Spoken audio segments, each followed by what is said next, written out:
Hi, my name is Potra and welcome to Winning Chess the Easy Way. In this segment, we will discuss basic chess tactics. As the famous saying goes, chess is 99% tactics.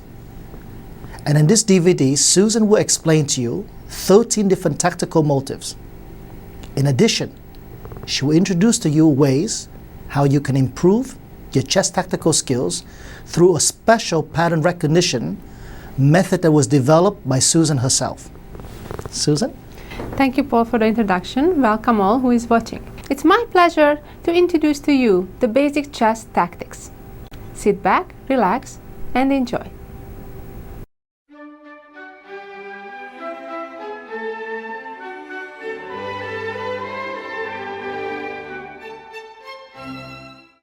The first element I'm going to introduce is the fork, or double attack as we also call it.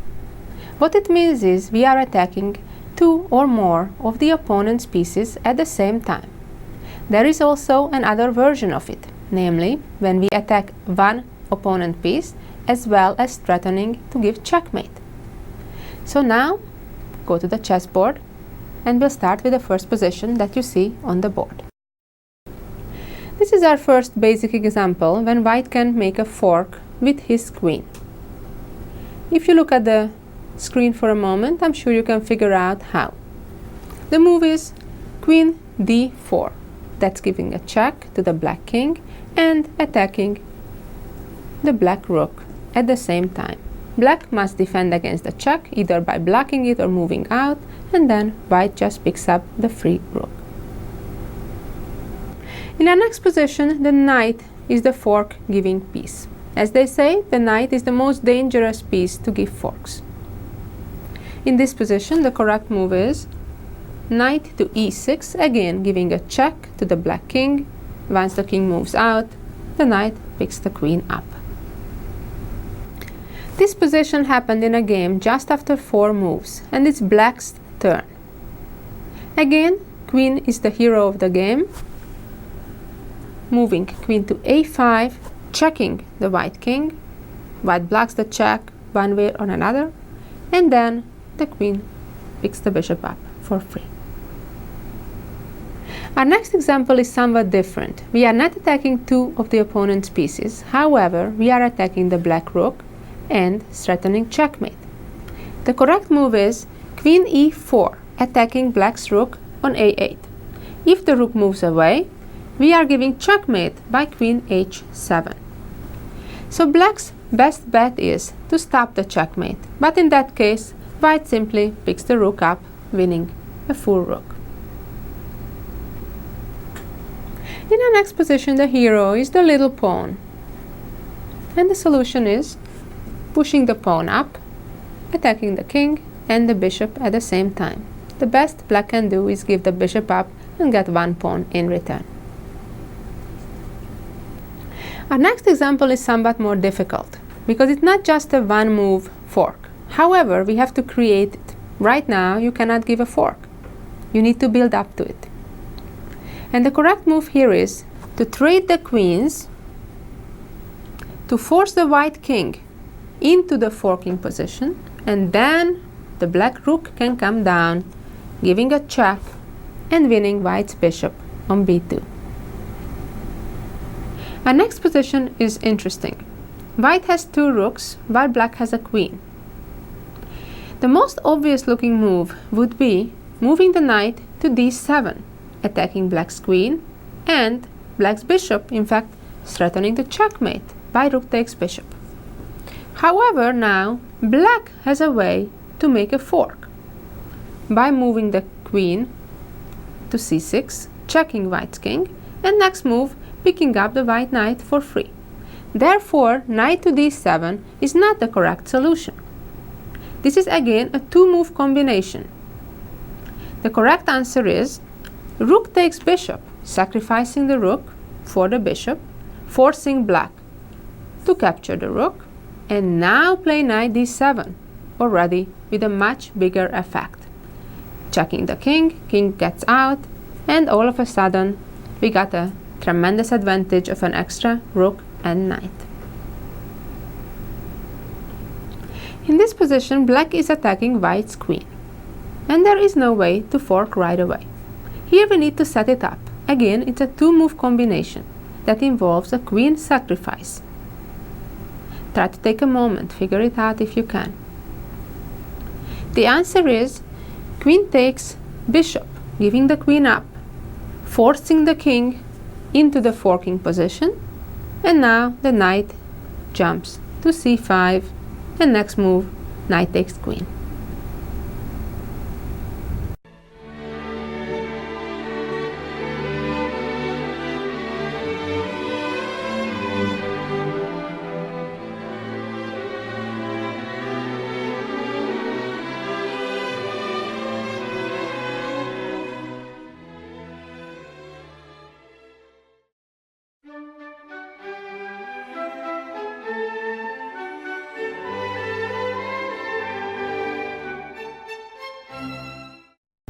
The next element we will talk about is the pin. The pin involves three pieces. One that is doing the pinning, one the piece that will be pinned, and the piece that's behind the pinned piece. Let's see how this works out. In this position that we see on the board, white will play bishop to d4, attacking black's queen. The queen cannot run away from the attack because that would leave the black king in check, and that's not allowed by the rules. This is called an absolute pin. There are other situations when the pinned piece can move away, but then the piece behind it would be lost. That would be called a relative pin. In this case, black's best bet is to get the bishop for the queen. Our next example is a special one. It involves two pins, not just one. White already has an existing pin over black's knight on c6. The knight cannot move because the black king would be exposed, being in check. However, the fact that that knight is pinned is not enough in itself. White's move is rook to e7, using the fact that the knight is not allowed to capture the rook. The queen cannot run away because the black king would be in check from the rook. The best black can do is capture the rook, but in that case, white captures the queen, winning significant material. In our next position, white is using the pin straight to checkmate. Take a moment, see you can figure out how can white checkmate here in just one move. And the answer is queen can capture the knight because the pawn cannot take the queen as the bishop on d4 is pinning it. In our next position, we have an already existing pin over the black pawn on f6. That's what white needs to use. Namely, rook can take freely the knight on g5, giving a check because the pawn cannot take the rook because it would expose the black king. And white just wins an extra knight for nothing. In our next puzzle, we see an example of the relative pin. Here the solution is rook captures the bishop on e5. In this case, black is allowed to capture the rook, however, would not be happy with it because would lose the queen after. So therefore, black should not capture the rook but play on. Well, the position is lost anyway. White won a bishop. In this position, it's a little bit more complicated because we cannot take advantage of a pin in one move. It's true the black knight on c6 is pinned, but that's not the main problem that black will have to face. Here white needs to sacrifice a rook first in order to pin black's queen. The correct move is rook to d8.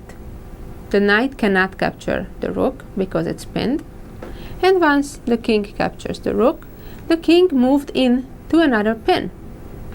Now the knight on f6 is pinned, so white can freely pick up black's queen. In our next position, white's task is to give checkmate in two moves. You can stop for a moment and try to figure out how. Here the answer is to sacrifice our queen by capturing the pawn. And when black captures the queen, now the rook is in a pin, and therefore we can give checkmate by bringing the rook down to the back rank. The rook cannot block because it is pinned. Another method of taking advantage of a pin is to attack the pinned piece, usually with a lower value piece. That piece cannot move away, or if it moves away, we lose an even stronger piece. Let's see in this example. The black knight cannot move. All white needs to do is attack the knight with the pawn and then capture it. Here is a summary again what is a pin. It involves a piece that pins, it involves a piece that is pinned, and one that's behind.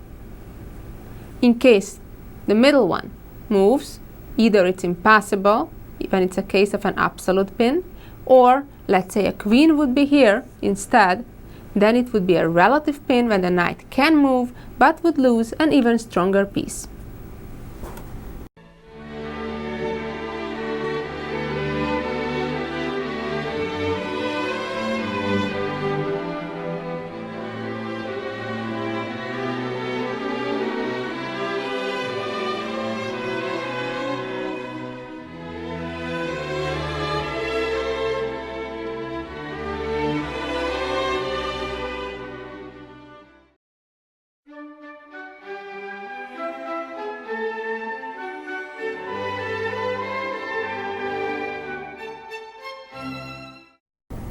The next motif we will discuss is the skewer. Skewer is a very powerful element to gain material. The skewer is somewhat similar to the pin that we just learned about. In this case, there are also 3 pieces involved. Just like with the pin, they need to be involved on the same file, rank, or diagonal. Let's see how it works. In the diagram position that we see, white plays queen a5.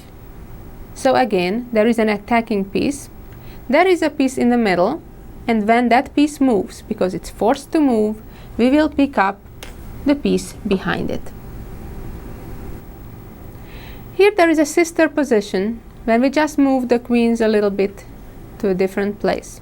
Here the king and the queen of blacks are on the same diagonal. Here, to take advantage of that, is queen c3. Again, checking the king needs to move aside, and we pick the queen up, winning a whole queen. In our next position, the task is to win the black bishop, which looks pretty safe hiding there in the corner. The correct move here is rook g7, checking the king, the pawn is protecting the rook, and once the king moves out, we just get the bishop. One thing to know about skewers is important, that only the queen, the bishop, and the rook can make skewers. This is an example where the bishop is the hero. The correct move here is bishop d4. Checking the king needs to move aside, and the bishop picks up the rook. This is already a more complicated situation. There is no skewer right away. Here we need to create it. The task in this position should be to promote the pawn to a queen. Now, it's not so simple. If the rook gets out, black can just pick up this pawn. However, there is a tricky way to do it, namely, the rook comes all the way here. Now, the pawn is about to be promoted. And in case black captures the pawn, then comes the skewer from the side with rook a7 check, forcing the king to move, and there we go, we got the rook. Again, we have a more complex situation at our hand. Remember, we learned about the pins. So the first idea you may have is to come here with your queen, since the bishop cannot take your queen, attacking the black bishop a second time. However, then black can rescue himself by playing queen g5, forcing the exchange of the queens. Therefore, we need to look for a different tool. And the right answer is to sacrifice our rook for the bishop king captures our rook, otherwise we're just winning a bishop and a rook. And now the queen comes down to h7, giving a check, and once the king moves away, we pick the rook up, and as a result, white is a bishop ahead.